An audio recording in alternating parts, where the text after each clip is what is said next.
এই ভিডিওতে আমি আপনাদের সাথে শেয়ার করব কিভাবে আপনারা অস্ট্রেলিয়াতে পার্মানেন্টলি আসতে পারেন এবং সবথেকে সহজ উপায় কি।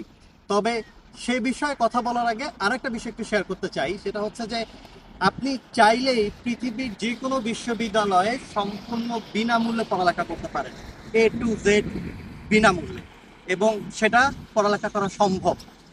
আপনি আমেরিকা বলেন, কানাডা বলেন, ইউরোপ বলেন, অস্ট্রেলিয়াতে বলেন, আপনারা একেবারেই ফ্রি অফ কস্টে পড়ালেখা করা সম্ভব। তবে তার আগে যেটা থাকতে হবে সেটা হচ্ছে আপনার চরম ইচ্ছা শক্তি, আর দুই, আপনাকে আইএলটিএসটা দিতে হবে। যদি আপনি আইএলটিএসে ভালো স্কোর করেন এবং আপনার যদি ইচ্ছা শক্তি থাকে, তাহলে আপনি পৃথিবীর যে কোনো বিশ্ববিদ্যালয়ে অ্যাডমিশন নিতে পারবেন উইথ স্কলারশিপে আর কি।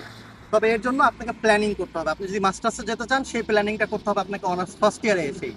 আর যদি আপনি অনার্স ফার্স্ট ইয়ারই আন্ডার গ্রেডে যদি পড়ালেখা করতে যেতে চান, তাহলে আপনাকে সেটাকে ইন্টারের ফার্স্ট ইয়ার থেকে আপনাকে প্ল্যান করতে হবে। এবার আসি অস্ট্রেলিয়াতে আপনি কিভাবে আসতে পারেন। সব থেকে সহজ যে উপায়, আমার পরিচিত আমার বন্ধুরা অনেকে এসেছে, তারা হচ্ছে এখানকার কোনো একটা ইউনিভার্সিটিতে মাস্টার্সে তারা অ্যাডমিশন নেয়, এবং সেই অ্যাডমিশন প্রক্রিয়াটা খুবই সহজ। সেটা হচ্ছে আপনাকে আইএলটিএসে 6.5 থাকতে হবে ন্যূনতম। আপনি মাস্টার্সে আসতে পারেন, আপনি যদি মধ্যবিত্ত পরিবারের সদস্য হন তাতেও আসতে পারবেন। হ্যাঁ, আপনি হয়তো বা মাস্টার্সের জন্য এখানে স্কলারশিপ পাবেন না, কিন্তু যে টাকাটা লাগবে, ধরেন 2 বছরের মাস্টার্স করতে আপনার আনুমানিক $50,000। $50,000 মানে 5 × 4 = 40 লাখ টাকা। আপনি যদি 20-22 লাখ টাকা ইনভেস্ট করে প্রথম বছরটা চালাতে পারেন, এখানে আসার পরে আপনি ডেইলি যে কাজ করবেন পড়ালেখার পাশাপাশি, সেই টাকাতে আপনি সার্ভাইভও করতে পারবেন এবং আপনার পরের বছরে একাডেমিক কষ্ট চালাতে পারবেন। কিন্তু যদি আপনি রিস্ক নিয়ে যদি চলে আসতে পারেন, তাহলে যে লাভটা হবে সেটা হলো যে মাস্টার্স শেষ করার পরে আপনি পিএইচডিতে এনরোল করতে পারবেন, পিএইচডিতে আপনি স্কলারশিপ পাবেন আশা করা যায়, এবং তারপরেই যেটা হবে সেটা হচ্ছে যে আপনি এখানে পিআরের জন্য আবেদন করতে পারবেন।